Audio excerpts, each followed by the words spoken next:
Selamat datang di perkuliahan Sejarah Kebudayaan Indonesia.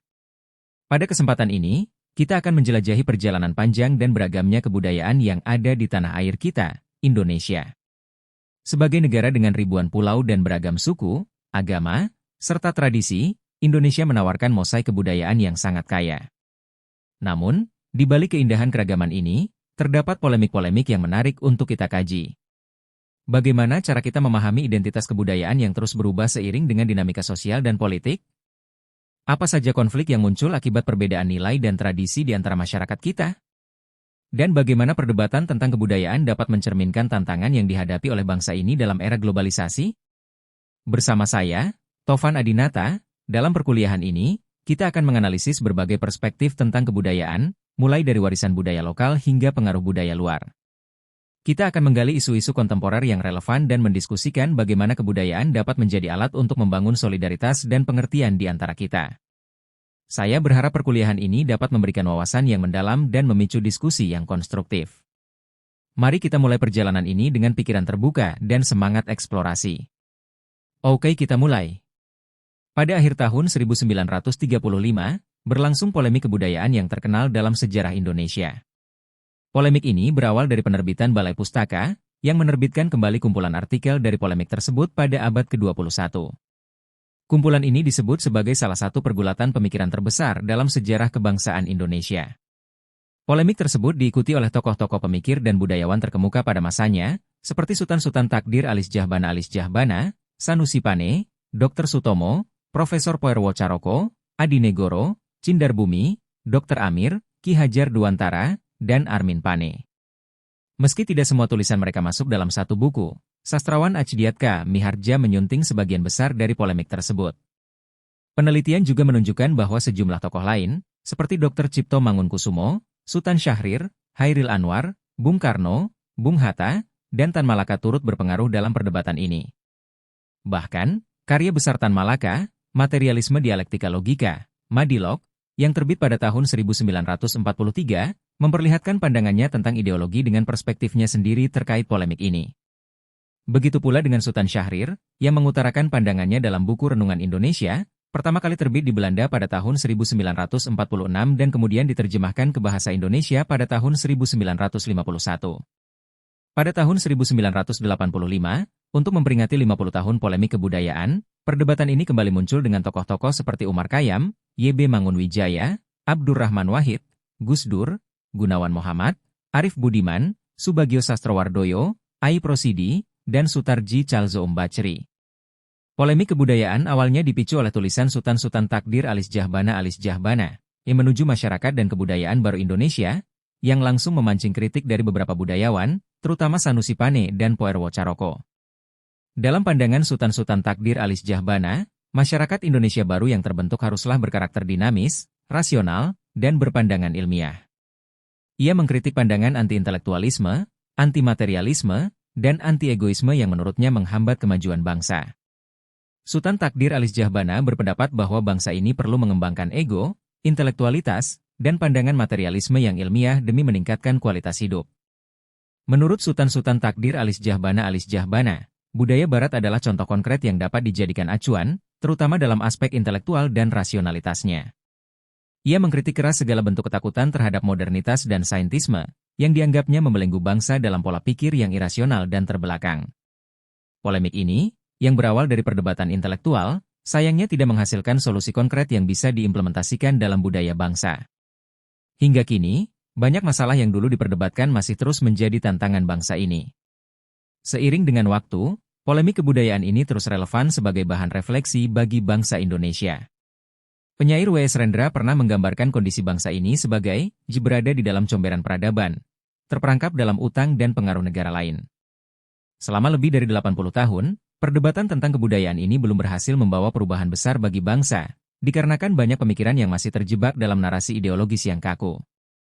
Dalam konteks perdebatan ini, kritik dan filsafat kerap kali berubah menjadi ideologi tersendiri.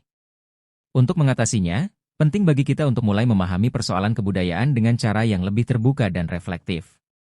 Tantangan terbesar bagi pemikiran Indonesia mungkin terletak pada kemampuan untuk menyingkap salah kaprah yang selama ini menutupi sistem nalar dari berbagai pihak.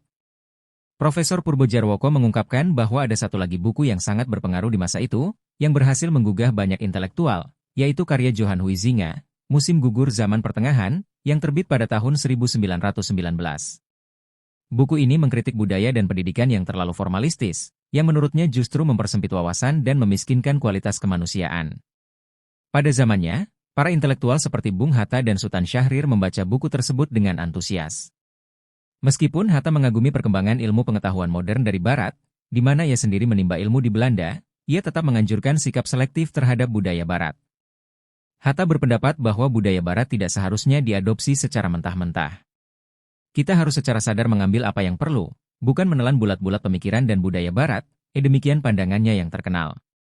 Pemikiran kritis ini, yang didukung oleh tokoh seperti Sultan Takdir Alis Jahbana, ternyata masih relevan saat ini, terutama ketika pendidikan kita dinilai kurang memadai dalam memfasilitasi perkembangan teknologi modern. Arnold Toynbee dan fisikawan Abdus Salam juga menyatakan bahwa kegagalan pendidikan dan budaya di negara-negara Asia disebabkan oleh kurangnya fokus pada ilmu dasar.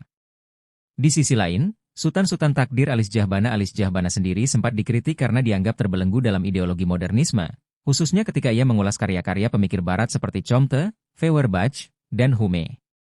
Menurut beberapa kritikus, banyak yang salah paham terhadap pandangan Sultan Takdir Alis Jahbana, mengira ia terlalu pro-Barat, atau bahkan sekuler. Namun, Sultan Takdir Alis Jahbana sebenarnya menyadari batas-batas dari budaya Barat dan memilih sikap modernitas secara selektif demi kemajuan bangsa yang ia anggap tertinggal. Sultan Takdir Alis Jahbana tidak hanya memahami perkembangan terbaru dalam filsafat Barat tetapi juga menguasai bahasa dan pemikiran yang berkembang di Eropa saat itu. Misalnya, ia memahami materialisme dialektis sebagaimana dikembangkan oleh pemikir seperti Georg Lukács. Sultan Takdir Alis Jahbana menyadari bahwa budaya yang unggul tidak boleh hanya berfokus pada satu nilai, seperti semangat berprestasi, sebagaimana disorot oleh David S1 Pronunciation Cleland dalam bukunya, The Achieving Society. S1 Pronunciation Cleland mengagungkan budaya berprestasi namun mengabaikan nilai-nilai seperti cinta kasih, kesenian, dan tanggung jawab sosial. Sejarah membuktikan bahwa semangat berprestasi tumbuh dalam budaya humanisme dan individualisme, yang tidak bisa hanya memihak salah satu. Pandangan ini didukung oleh tokoh seperti Alfred North Whitehead, yang menyatakan bahwa budaya modern membutuhkan keseimbangan antara estetika dan kasih sayang. Dalam polemik kebudayaan sejak 1930-an, Sultan Takdir Alis Jahbana menempatkan dirinya dalam posisi dualistik, mencoba memadukan aspek iman dengan sains.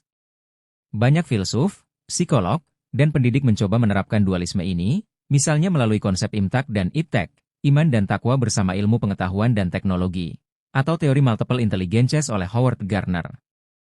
Namun, usaha menggabungkan nilai iman dan ilmu seringkali tidak berhasil, karena cara-cara tersebut hanya menyusun daftar ideal tanpa sistematika yang benar.